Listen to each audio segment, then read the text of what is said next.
수요예배 오신 사랑하는 온세안교회 성도님들을 예수님의 이름으로 환영하고 축복합니다. 오늘도 은혜로운 예배를 주님께 드리기를 소망합니다. 다같이 사도신경하심으로 신앙고백 하나님께 올려드리겠습니다. 전능하사 천지를 만드신 하나님 아버지를 내가 믿사오며 그 외아들 우리 주 예수 그리스도를 믿사오니 이는 성령으로 잉태하사 동정녀 마리아에게 나시고 본디오 빌라도에게 고난을 받으사 십자가에 못 박혀 죽으시고 장사한 지 사흘 만에 죽은 자 가운데서 다시 살아나시며 하늘에 오르사 전능하신 하나님 우편에 앉아 계시다가 저리로서 산 자와 죽은 자를 심판하러 오시리라. 성령을 믿사오며 거룩한 공회와 성도가 서로 교통하는 것과 죄를 사하여 주시는 것과 몸이 다시 사는 것과 영원히 사는 것을 믿사옵나이다. 아멘. 다같이 찬송가 261장 이 세상의 모든 죄를 함께 찬양하시겠습니다.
주의 흘리신 보혈로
예배를 위해서 기도하겠습니다. 하나님 감사합니다. 날마다 우리에게 은혜를 허락하시고 귀한 예배를 허락하신 하나님께 감사를 드립니다. 비록 우리가 온라인으로 예배를 드리지만 이 예배가 하나님의 기쁨이 되게 하시고 예배를 통하여 믿음이 성장하며 하나님의 은혜를 알아가는 우리 교회가 되고 우리 성도님들 되도록 함께 하시기를 기도합니다. 한 주를 살면서 주의 은혜를 기억하지 못하고 살아갈 때가 많이 있습니다. 하나님 그때그때마다 주님을 붙잡게 하시고 기도하게 하시고 회개하게 하셔서 하나님의 은혜를 따라 살아가는 우리 모두 될 수 있도록 함께 하시기를 기도합니다. 날마다 예수님의 거룩한 보혈이 우리 사랑하는 온상한 교회를 거룩하게 하시고 우리 온상한 교회가 주의 사명 감당하게 부족함이 없도록 함께 하시기를 기도합니다. 하나님 코로나의 시대 가운데 있습니다. 많은 사람이 코로나로 인해 죽어가고 있으며 고통하고 있습니다. 하나님 이 시기에 우리 교회를 붙들어 주시고 우리 사랑하는 성도님들 한 명도 확진되지 않게 하시고 건강하게 이 시기를 보내게 하시고 무엇보다 영적으로나 육적으로나 건강하게 보낼 수 있도록 함께 하시기를 기도합니다. 또한 경제적인 위기가 있는 가운데 있습니다. 하나님 많은 성도님들의 삶을 붙들어 주셔서 물질로도 고통하지 않도록 함께 하시기를 기도합니다. 하나님 우리 중에 질병으로 고통하는 사람들이 많이 있습니다. 하나님 이들을 기억하여 주시고 은혜를 부어주시고 주님의 회복이 필요한 사람들에게 예수님의 능력과 은혜로 회복되는 역사 있도록 함께 하시기를 기도합니다. 하나님 날마다 필요를 위해 기도할 때마다 우리가 믿음으로 기도하게 하시고 믿음으로 기도한 것 포기하지 않게 하시고 인내함으로 열매를 거둬들이는 우리 사랑하는 성도님들 되도록 함께 하시기를 기도합니다. 우리가 또 말씀을 듣고자 합니다. 주의 말씀의 온전한 뜻을 깨달아 하나님이 기뻐하는 믿음으로 나아가는 우리 모두 되도록 함께 하시기를 기도합니다. 감사드리고 우리 주 예수 그리스도 이름으로 기도하였습니다. 아멘. 같이 읽을 하나님의 말씀은 구약성경 215페이지 민수기 12장 5절부터 7절까지 말씀입니다. 구약성경 215페이지 민수기 12장 5절부터 7절까지 말씀입니다.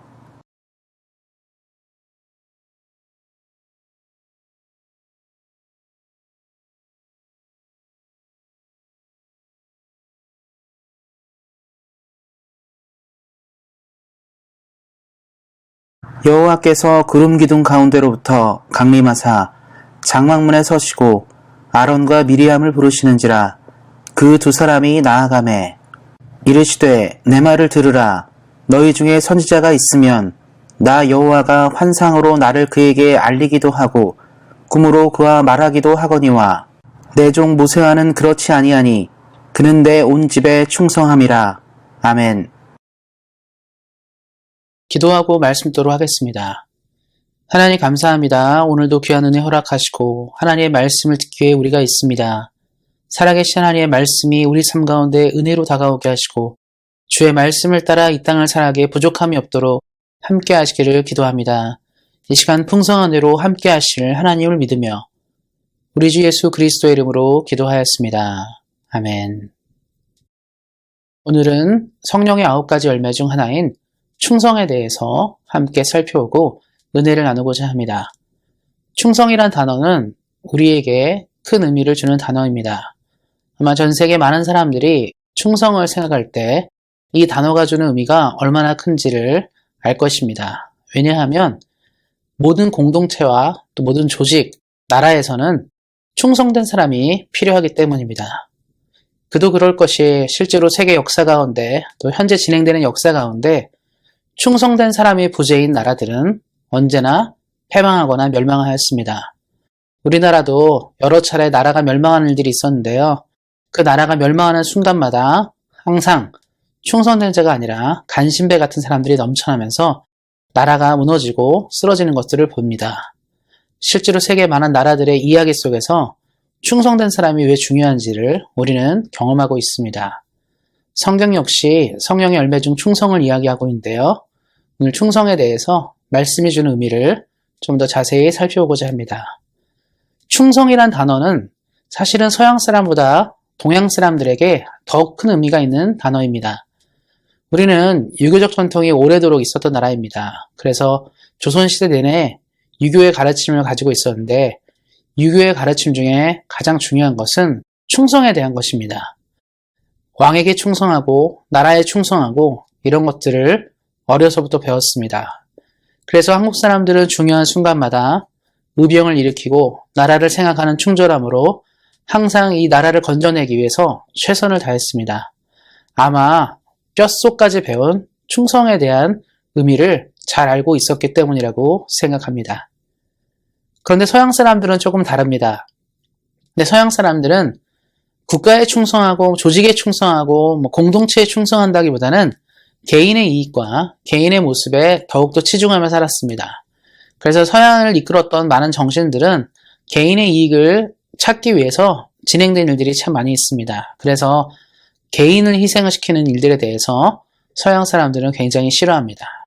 그래서 동양 사람들이 어쩌면 이 충성에 대한 의미를 더 잘 이해한다고 생각합니다. 왜냐하면 우리는 어려서부터 공동체, 조직, 가족을 위해서 살아가는 것이 무엇인지를 배웠기 때문입니다. 그렇다면 이렇게 우리에게 의미가 있는 이 충성이 성경적으로는 어떤 의미가 있는지를 우리가 좀 더 살펴보면 좋겠습니다. 성경은 충성에 대해서 얘기할 때 오늘 본문에 나왔지만 본문에 이렇게 나와 있죠. 모세는 하나님의 온 집에 충성된 사람이다 이렇게 표현하는데 이 온 집에 충성된다 할 때 이 충성은 우리가 아는 것처럼 나라에 충성하고 조직에 충성하고 회사에 충성하고 이런 의미보다는 신실하다의 의미를 가지고 있습니다. 다른 말로 하면 언제나 꾸준하다는 의미의 뜻입니다. 그러니까 성경에서 충성을 다른 말로 번역하면 신실인데요. 하나님의 성품에서 나온 말입니다. 하나님은 신실하다라고 우리는 이야기합니다. 하나님의 신실함을 얘기할 때 우리가 가장 많이 생각하는 의미, 또 가장 많이 떠올리는 것은 하나님은 어제나 오늘이나 내일도 동일한 분이라는 뜻입니다. 그러니까 우리가 하나님이 신실하다는 것은 변함이 없다는 것을 얘기해요. 그래서 하나님은 태초부터 지금까지 변함없이 하나님의 사람들을 사랑하십니다. 우리가 오늘도 내일도 하나님께 기대할 수 있고 하나님께 기대고 하나님을 바라고 하나님께 우리가 모든 것을 기도하고 나아갈 수 있는 이유 중에 하나는 변함이 없기 때문입니다. 사실 세상에 많은 사람들이 변하죠. 변덕이 심합니다. 그러니까 그런 것들을 보면서 우리가 느끼는 건 뭐냐면 기대할 사람이 참 없는 거죠. 그래서 항상 인간의 나라에 우리가 인간의 세상에 가장 많이 보는 건 뭐냐면 배신이에요. 그래서 이익을 위해서 배신하고 이익을 위해서 따라가는 것이죠. 쉬운 예를 들자면 이제 운동선수들은 적정한 시기가 되면 FA를 하게 됩니다. FA는 프리 에이전트라는 뜻인데 자기들이 이제 소속을 바꿀 수 있는 그런 것들을 의미하게 됩니다. 그래서 이 FA를 통해서 자신의 몸값을 인정받고 팀을 옮기기도 하는데 유명한 선수들은 이제 때가 되면 FA가 되거든요. 그러면 이제 팀을 옮기려고 하죠. 왜냐하면 돈을 더 많이 주고 내게 이득이 되는 곳으로 옮기고 싶어 하기 때문입니다. 그때마다 팬들이 얘기를 해요. 가지 말라고. 우리 팀에 남아서 우리 팀을 위해서 좀 더 애썼으면 좋겠습니다. 우리는 당신을 너무 좋아하고 사랑합니다. 당신이 우리 팀과 함께 있으면 좋겠습니다. 라고 팬들이 메시지를 굉장히 많이 보내고 열망을 하지만 그때마다 선수들이 가지는 것은 팬 때문에 움직이는 게 아니에요. 팀 때문에 움직이는 게 아니죠. 뭡니까? 돈입니다. 내가 옮기고 싶어하는 팀이 나한테 100억을 제시했다. 근데 내가 지금 있는 팀은 나한테 60억을 제시했어요. 40억 때문에 당연히 옮기는 겁니다. 세상 사람들은 그래서 이렇게 움직여요. 이건 이제 극단적으로 이제 제가 프로스포츠를 얘기했지만 대부분 사람들이 충성되기 어려운 이유 중에 하나는 뭐냐면 개인의 이익을 따라 움직이기 때문에 그래요. 그래서 충성된 사람들을 우리가 생각할 때 미담을 많이 떠올리게 되는 게 뭐냐면 자신의 이익보다는 타인의 이익을 위해서 또 공동체의 이익을 위해서 나라를 위해서 뭔가를 바치거나 드리거나 꾸준함을 가지고 있기 때문입니다. 이게 이제 세상 사람들이 갖고 있는 모습들인 거죠. 근데 하나님은 어떻습니까? 아까도 말씀드린 것처럼 변함이 없어요. 하나님은 자신의 이익을 위해 움직이는 것이 아니라 우리를 위해 또 하나님의 큰 뜻을 위해서 움직이시기 때문에 우리가 아는 것처럼 개인의 작은 사리사욕 때문에 이리 가고 저리 가고 그러는 분이 아니십니다. 그래서 우리가 신실을 생각할 때, 이 충성의 다른 말이라고 했죠. 신실을 생각할 때 가장 먼저 떠올리는 분은 바로 하나님입니다. 변함이 없다. 어제나 오늘이나 동일하다. 근데 하나님이 이 충성을, 이 신실함을 누구에게? 지금 우리에게 원하세요. 우리는 질문을 할 수 있죠. 하나님, 나는 원래 신실한 사람이 아닙니다. 우리는 원래 신실하지 않잖아요. 우리는 우리 이익과 우리의 모습에 따라 움직이는 사람들이기 때문에 하나님처럼 우리는 동일하지 못합니다. 하나님, 우리는 자주 변하는 사람이에요. 그런데 하나님 우리에게 뭘 원하죠? 충성을 원하신다는 거죠. 신실함을 원하는 거예요. 그리고 오늘 본문에 나온 것처럼 모세가 바로 그걸 보여줬습니다. 하나님 앞에서 하나님의 나라를 위해 신실한 모습을 보여줬다는 거죠. 하나님이 우리에게 지금 이것을 원하십니다. 그러면 이렇게 신실하게 사는 사람들, 하나님을 향해 신실한 마음을 갖고 사는 사람들에게 하나님이 무엇을 원하시고 무엇을 주실까요? 우리가 항상 하나님 우리가 주를 위해 살아갈 때 그냥 하지 않습니다. 뭔가를 주시거든요. 그 은혜를 주시는데 그 은혜가 뭔지를 한번 생각했으면 좋겠습니다. 예전에 이런 일이 있었습니다. 아주 유명한 이 마케도니아의 황제였던 알렉산더가 있었습니다. 알렉산더는 마케도니아의 왕이었는데 그는 왕이 된 이후에 그리스를 통일하고 동방원정을 시작했습니다. 우리가 아는 이 알렉산더 대왕은 거의 인도까지 이르는 대영토를 이룬 사람이고 전쟁에 가는 곳마다 승리했던 아주 위대한 황제였습니다. 우리도 다 알죠? 알렉산더 대왕을 모르는 사람은 없습니다. 그런데 알렉산더 대왕이 늘 전쟁에 이긴 것은 아니었던 것 같습니다. 어떤 전투에 참여했는데 그 전투에서 알렉산더 대왕이 예상치 못하는 패배를 하게 되었습니다. 그때 주변의 부하들이 다 도망갔어요. 알렉산더가 혼자 남았었는데 알렉산더가 혼자 남아서 자신이 갖고 있던 것들을 챙겨서 이 말에다 짐을 실었는데 그때 한 병사 한 명이 알렉산더 곁에 있었습니다. 그리고 공경에 처한 알렉산더를 도와서 그 말에 실었던 무거운 짐들을 충성된 마음으로 옮겨줬어요. 왜냐하면 목숨이 위험하고 위태할 수 있음에도 불구하고 알렉산더를 생각하는 마음에 그 말구를 옮겨주고 알렉산더와 함께 동행함으로 무사히 알렉산더가 패배 속에서 빠져나갈 수 있도록 도왔습니다. 그리고 다시 병사를 모으고 힘을 모은 알렉산더는 그 전쟁에서 큰 승리를 거두었습니다. 전쟁이 끝나고 나서 이 알렉산더 대왕은 사람들을 모아놓고 내가 오늘 상을 줄 사람이 있다. 칭찬할 사람이 있다고 얘기했습니다. 그래서 많은 장수들이 생각했죠. 오늘 내 이 전투에서 내가 몇 명을 죽였고 어떻게 싸운지 알기 때문에 많은 기대들이 있었을 것 같아요. 대부분 사람들은 그렇지 않습니까? 전쟁에서 승리를 거둔 사람에게 상을 내리잖아요. 왕이 장군들에게 상을 주지 않습니까? 이 전투의 공은 누구 장군 것입니다. 이 전쟁의 승리는 누구 것입니다. 이렇게 말하는데 알렉산더 대왕이 한 병사를 불렀어요. 장군이 아니라 한 병사를 불렀습니다. 아까 말했던 그 사병이에요. 그 사병을 불렀습니다. 그리고 그 사병에게 상을 내린다고 했습니다. 왜냐하면 알렉산더의 공경의 상황에 알렉산더를 충성히 섬겨서 그 말과 짐을 옮겨줬기 때문에 알렉산더가 그에게 상을 내렸습니다. 그 상이 뭐냐면 그 말에 얹어진 짐이었어요. 그 굉장히 무거웠거든요. 사실 이 병사가 알렉산더가 말을 옮기면서 많은 고생을 했는데 아주 무거운 짐이었었습니다. 그리고 무거운 짐을 그 병사에게 선물했습니다. 그리고 그 병사가 무거운 짐을 폈는데 아주 큰 황금 덩어리가 있었습니다. 알렉산더가 얘기했어요. 나를 위해 충성된, 나를 생각하고 충성된 일을 했던 이 병사가 마땅히 가져야 될 선물이다. 마땅히 누려야 될 선물이라고 얘기하였습니다. 이 이야기를 통해서 볼 수 있는 것은 충성된 자에게는 상급이 있다는 걸 보여줘요.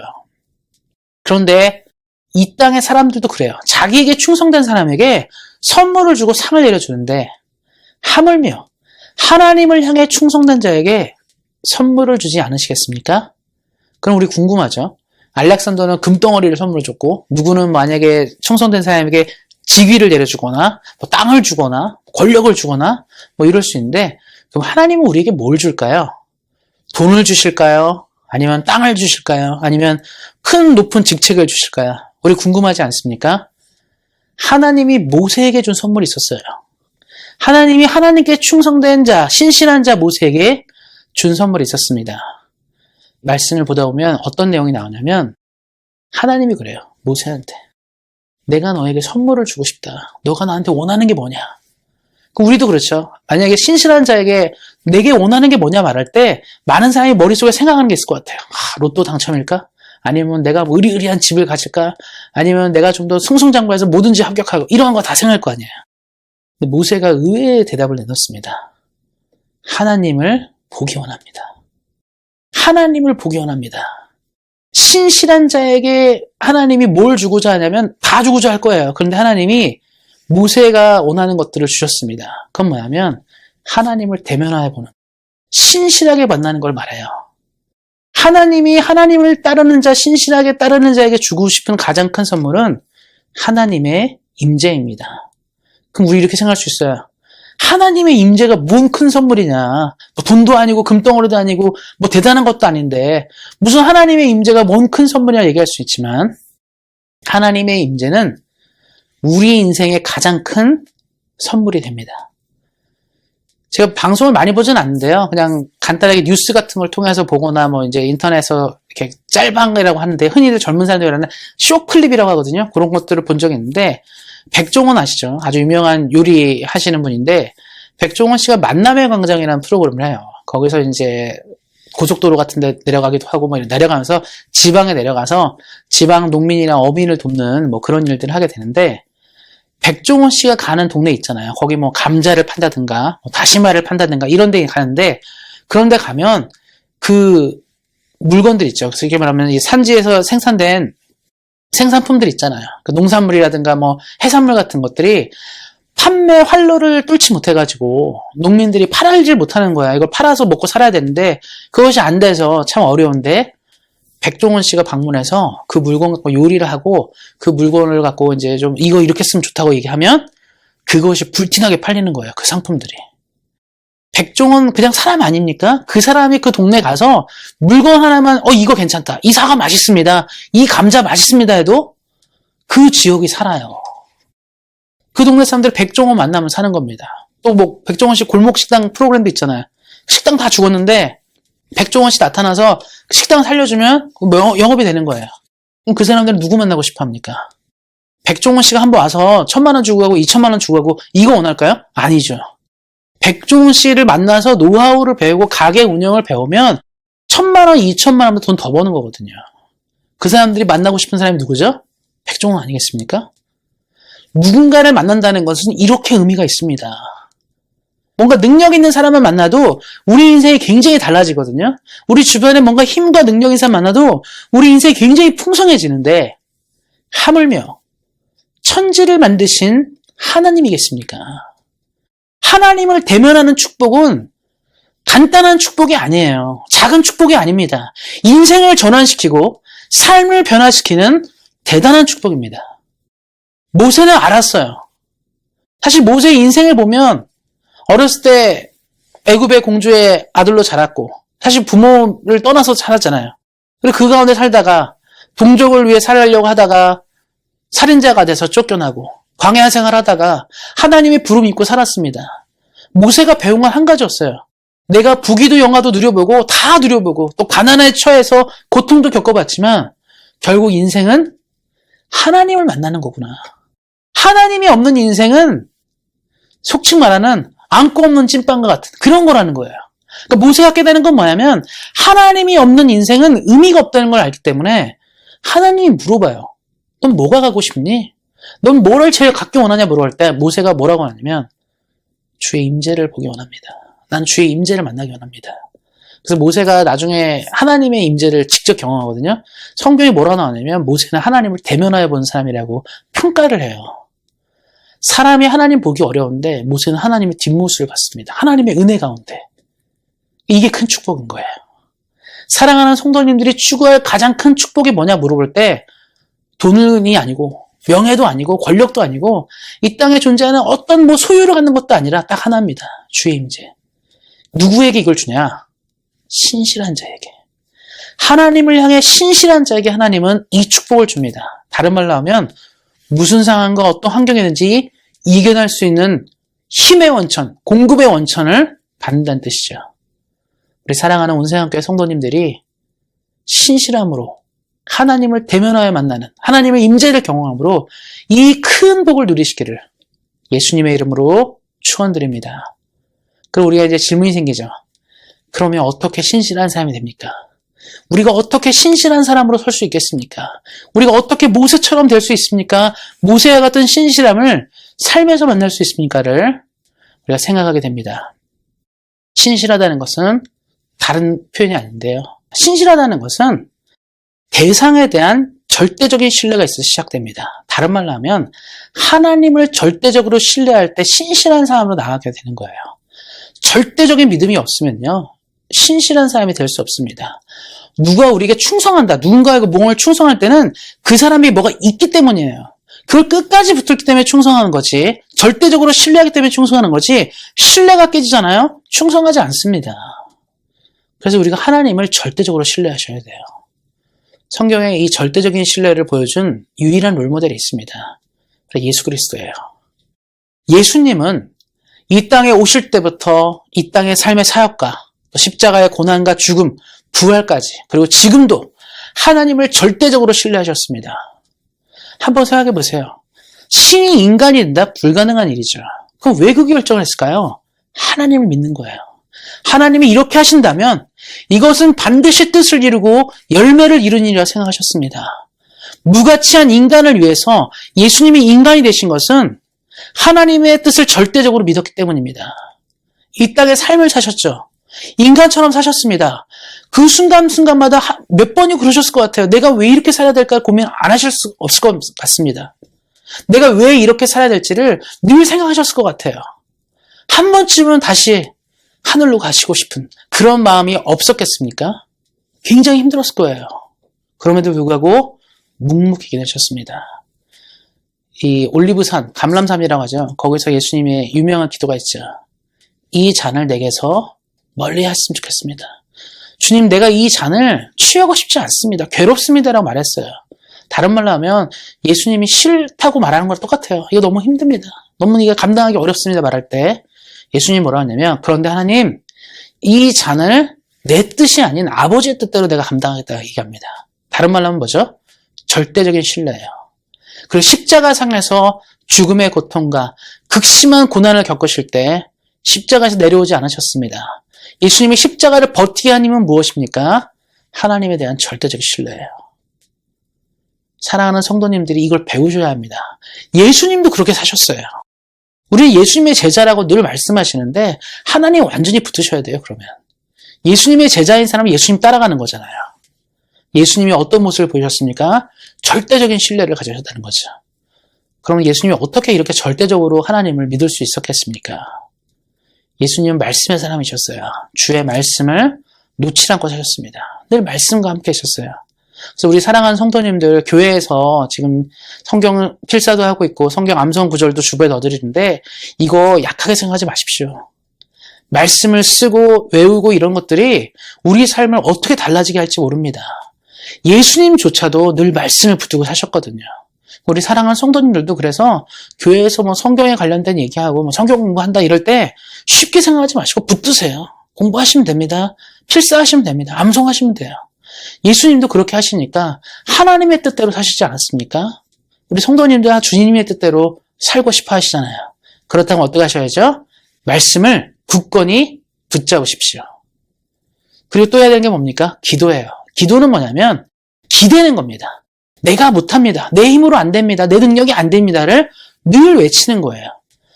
의존적인 사람이, 하나님께 의존적인 사람이 주님을 절대적으로 신뢰할 수 있습니다.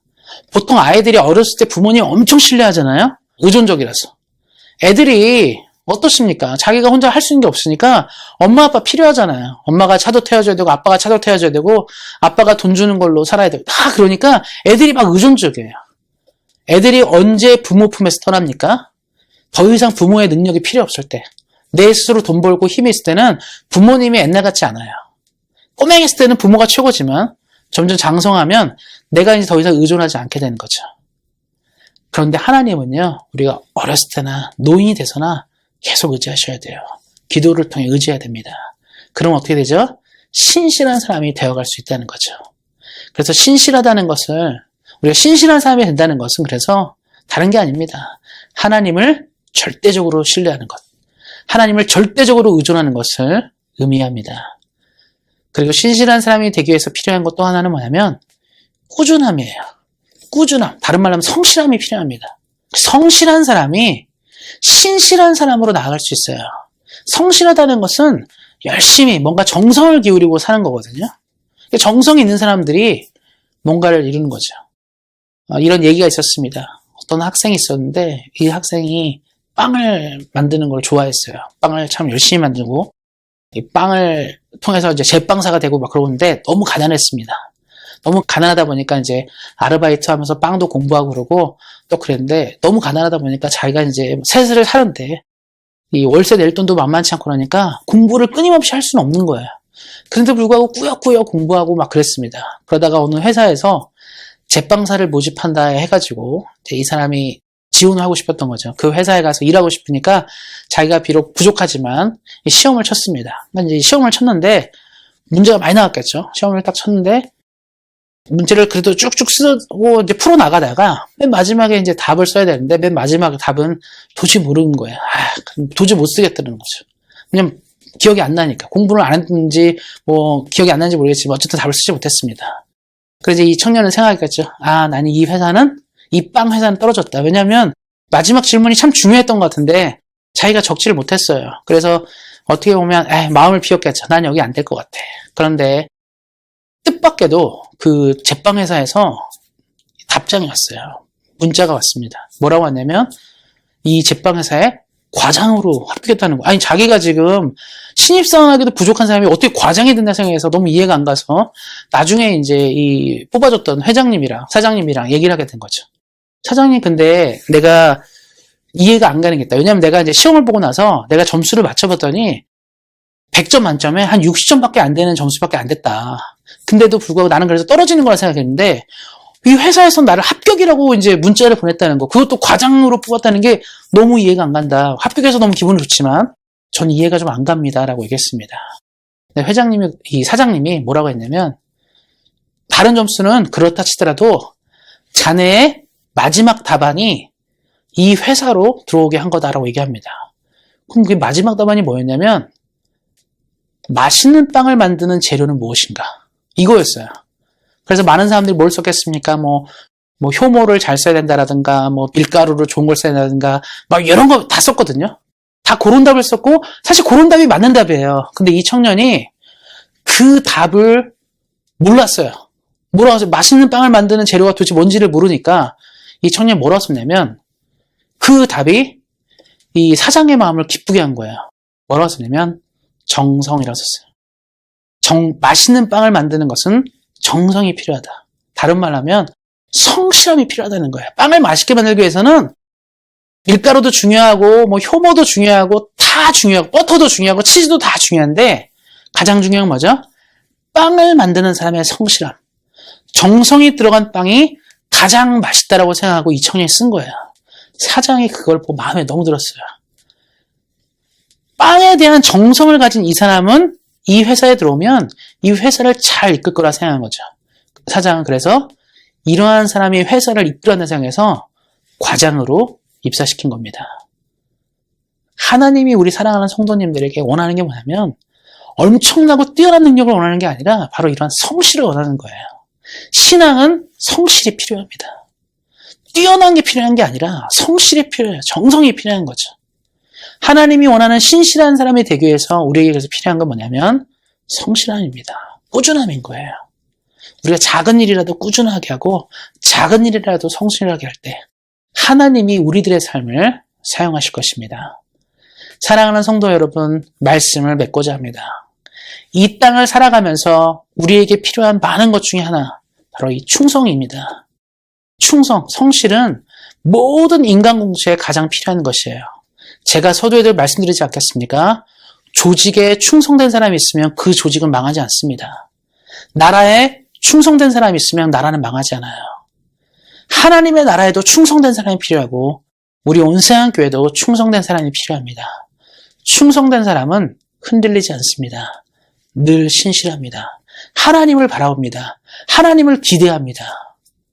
우리 사랑하는 온세한 교회 성도님들이 성령의 9가지 열매 중 충성을 이루어 모세처럼 하나님을 대면하는 은혜가 있으시고 모세처럼 하나님의 집에 충성된 사람이라는 칭찬을 받으시는 우리 사랑하는 성도님들 되시기를 예수님의 이름으로 축원드립니다. 기도하겠습니다. 하나님 감사합니다. 오늘도 말씀을 통해 은혜를 허락하신 하나님, 우리가 하나님의 충성을 생각합니다. 이 땅을 살아갈 때 신실한 모습으로 하나님의 나라에 충성된 우리 사랑하는 온세한교회 성도님들이 되게 하여 주시고 이들의 충성을 통하여 하나님의 나라가 왕성해지며 주의 교회가 성장하도록 함께 하시기를 기도합니다. 말씀의 은혜 가운데 늘 승리하는 삶을 살기를 소망하며 우리를 구원하신 우리 주 예수 그리스도의 이름으로 기도하였습니다. 아멘. 다 같이 찬송가 336장 환난과 핍박 중에도 함께 찬양하시겠습니다.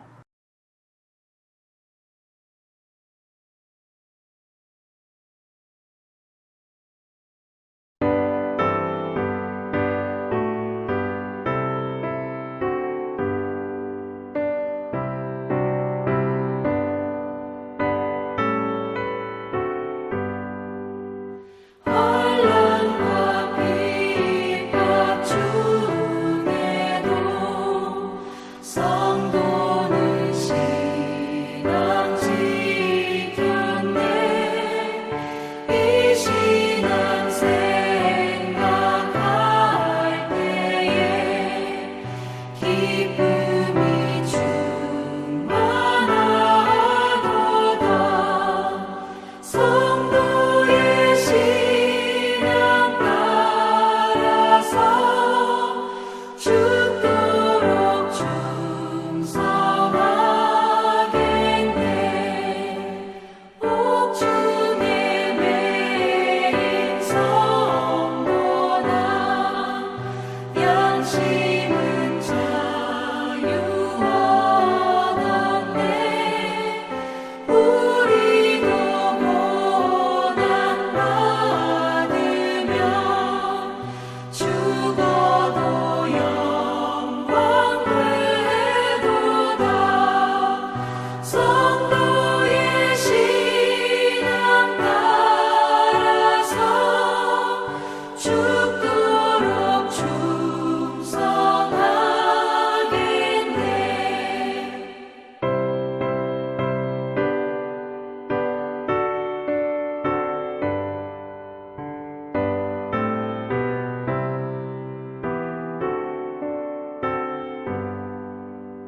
성도의 신앙 본받아 원수도 사랑하겠네. 인자한 언어 행실로 이 신앙 전하리라. 성도의 신앙 따라서 죽도록 충성하겠네. 아멘.